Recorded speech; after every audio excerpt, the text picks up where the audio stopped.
Rich Shea here with another unboxing. I'm going to try a slightly different format. I'm using my phone at 4K to record. We'll see how it comes out. This is Dune Imperium Uprising, designed by Paul Dennen. It's the fourth game or expansion in the Dune Imperium series, and I've played the first game. I have all the expansions. It's a lot of fun. It's very thematic, and it's also a fun game. In fact, I've played the Dune Imperium game, this one time, in 6-player mode for a demo. 3 of the people who were playing had never played any Dune Imperium games and had no idea about the movie or science fiction series. I read a lot of the science fiction series when I was younger in this. And we managed to get through it. It took quite a while, but everybody had fun. So as a game, you can just play it as a game.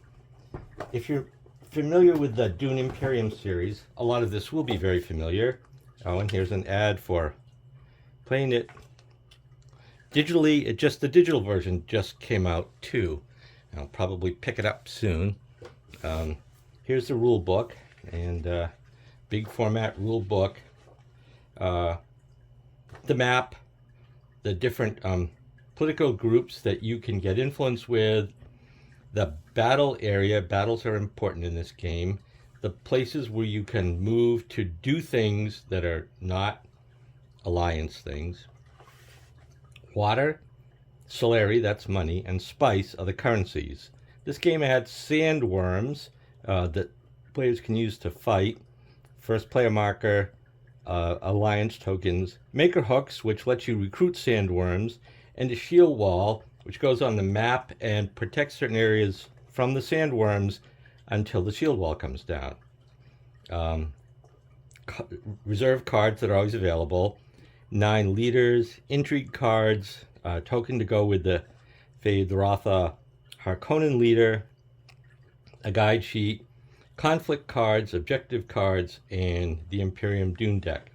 The players get a starting deck of cards, some cubes, which usually represent military forces, control markers, which might go on some of the sections showing that you have political control, your 3 agents, a combat marker used to indicate the strength of your combat for the current round, 2 discs, scoring and council markers, and 3 spies. Spies are a new addition to the Imperium world.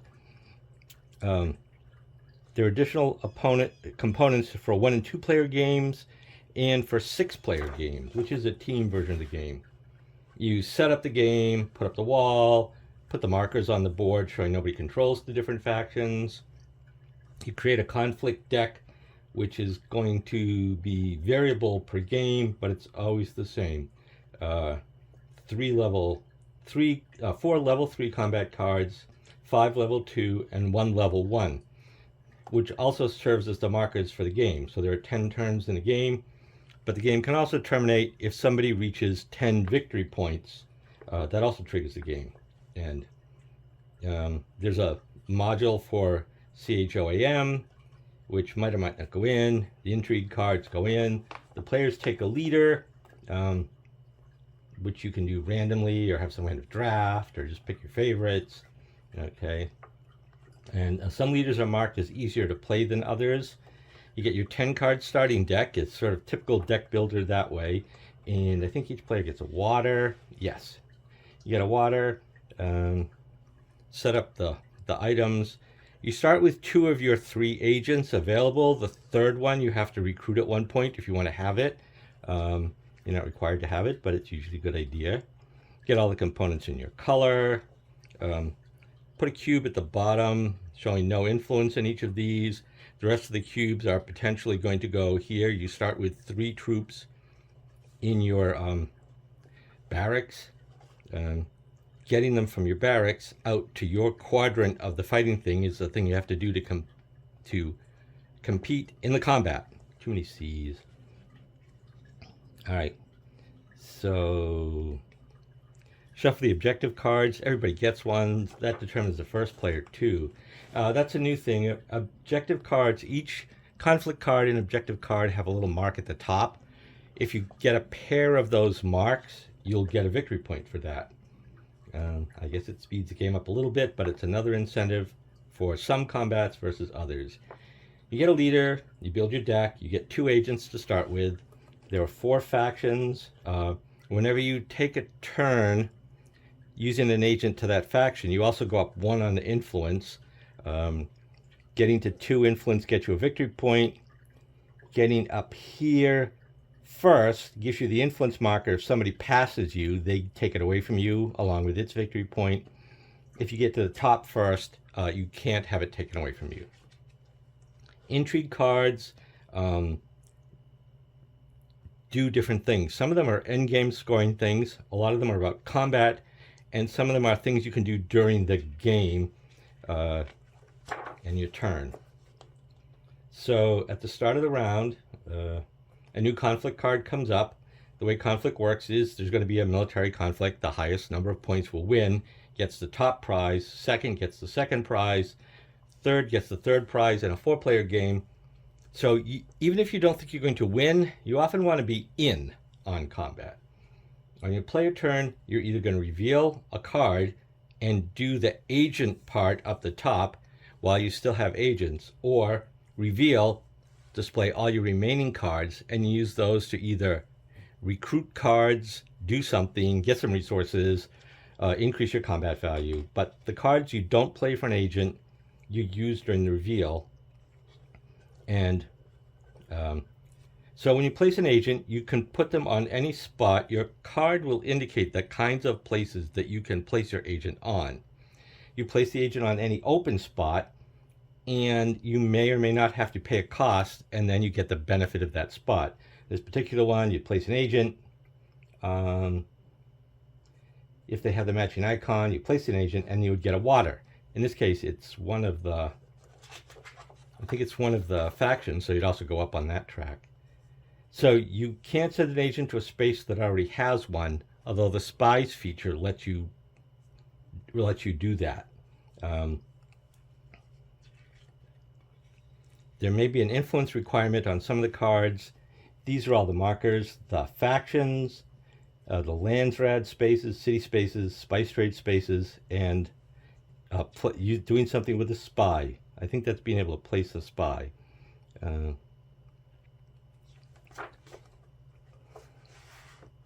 So, units and conflict. Some spaces have an X. An X allows you to take 1 or 2 troops from your garrison and put them onto the game board conflict area. Also, the space includes recruiting new troops. Those troops don't count against the 2, and they can also go directly to the combat area. Okay. So anything you recruited plus up to 2 units from your garrison. Okay, make sure they put them in your own quadrant. If you get sandworms, first you have to get the hook. If you get the hook, then you can collect sandworms. The sandworms can't be recruited if the conflict is protected by the shield wall. It's easier to understand in the actual game than it is to explain in the rule book. Otherwise, if you get a sandworm, they go directly into combat. They don't go in your garrison. And I believe the way it works is troops are 2 combat factors, sandworms are 3 combat factors, cards and other benefits show you 1 combat factor for each dagger token. Okay. The shield wall can be blown up by the play of certain cards or board spaces, and then it's removed, and then sandworms can fight everywhere. There are spy spaces. They're usually connected to 2 different spaces. Only 1 spy can be in each place. Okay. And this place a spy token appears on a card or an action space. You can do that. Recalling the spy, that's the symbol for that. They can either send an agent to a board space that's already been occupied by somebody else. You have to recall your spy from the connected space. Or whenever you send an agent to a board space, you may crawl your own spy from a connected observation space to draw a card from your deck immediately after placing the agent. So you have to do it before you get any of the effects. You can't recall the same spy to both infiltrate and gather intelligence. So if you use it to place on a 2-space thing, you can't recall the spy. Okay. And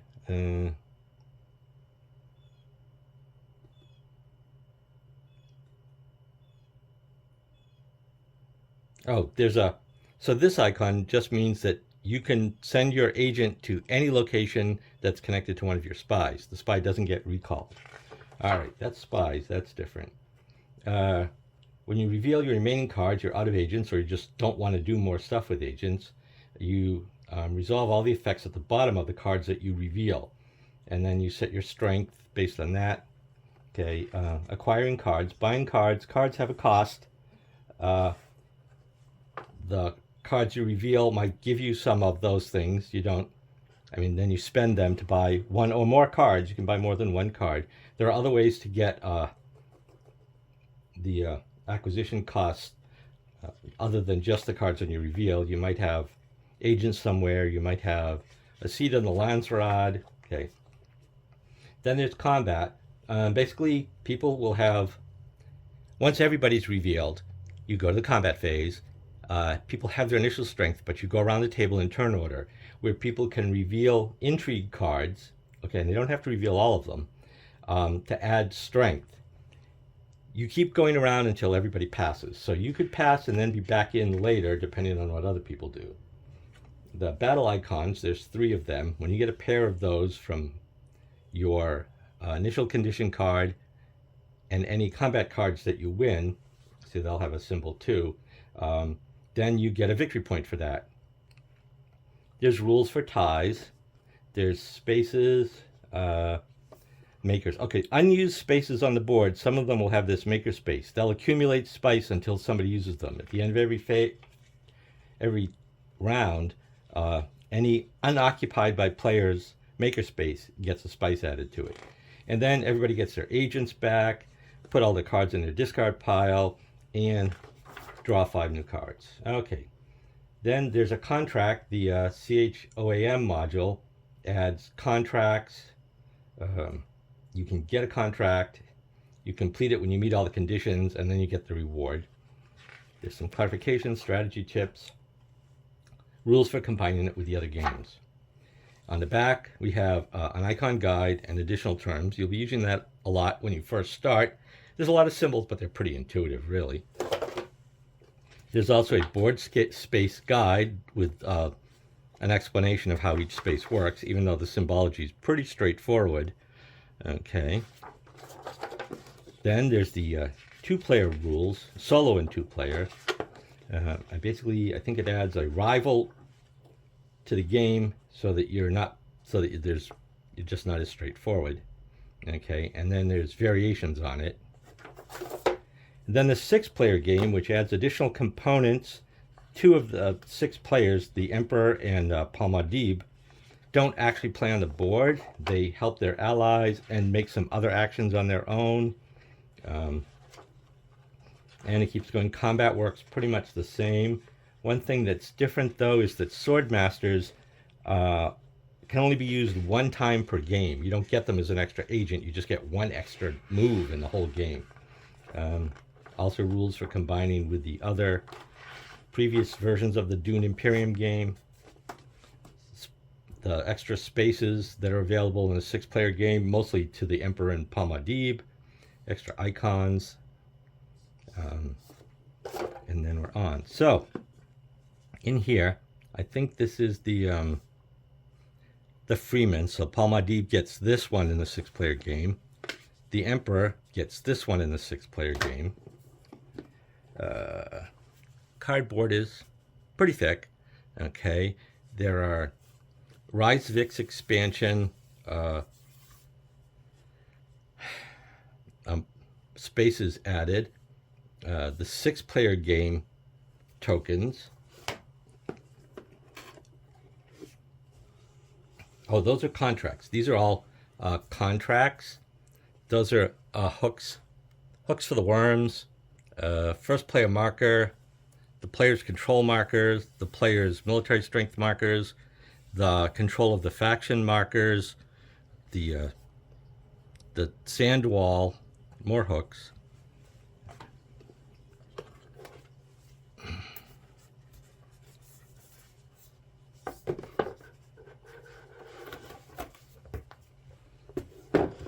The board, let's see if we get the whole board in the frame here. Sure. Here's the board You can see how strength works, combat, each player's garrison and quadrant, the spaces you can move to, the victory point track. 4 players start there, 3 players start there. All the different spaces for the factions, getting stuff, the inhabited areas, the political areas, shipping and contract areas. On the other side, I think is for 1 and 2 player versions of the game. I think that's the difficulty level. And I think the rest of it is kind of similar, right?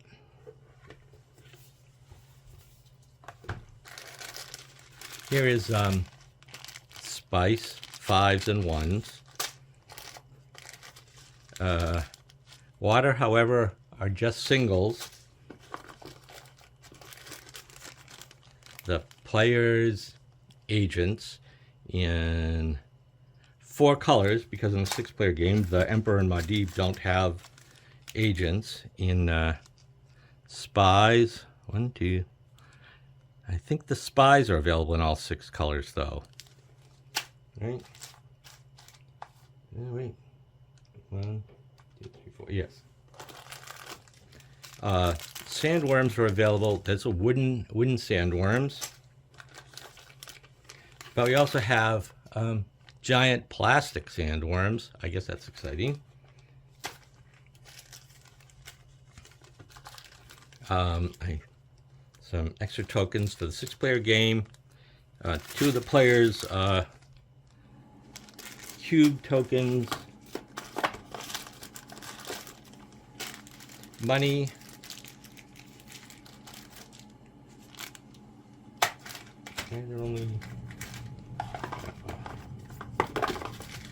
The other player's cube tokens, that's good. The round markers that you need to play with. These are the player cards. Here's Muad'Dib. So, right. Players have, like, when they play their ring card, each of the leaders has a different action that they can perform. And on the back of these, of each of them is a player helper thing. So there's 1, 2, 3, 4, 5, 6, 7, 8. I think there's 9 different players. Here's the House Harkonnen people, personal training. So some of these are like things, a game within a game. And some of them are just loyalty. When you reach 2 influence on Arrakis, in the Emperor, you can get 2 spice. So it's a special benefit. And also, you can place a spy with your signet ring. So, things like that. For the cards,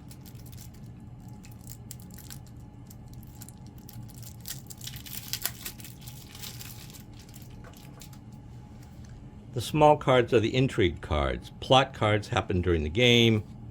End game cards are things that could happen if you qualify at the end of the game. Combat cards, you can play them during combat. So this one gives you 2 strength, but it also lets you grab a card from the deck. It doesn't help you with combat, but might help you. And some of them are just end game. If you have 4 influence on a faction track where an opponent has the alliance, you get a point anyways because it's a shadow alliance. All right.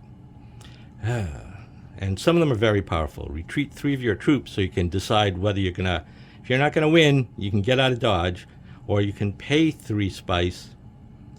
I guess that's a bribe for getting out of the fight. Or you can pay 3 spice and add 6 to your combat factor and win. So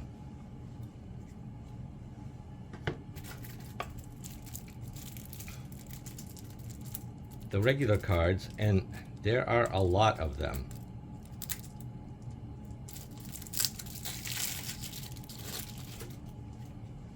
And this is how they work. They have a cost. They have a a limit on what you can do with them. In this case, you can only place an agent to a purple one with that. But this card has a value. If you trash the card, you get an intrigue card. Well, okay. But if you play it as a reveal, you get 1 recruiting point, plus you get 1 combat factor. Okay.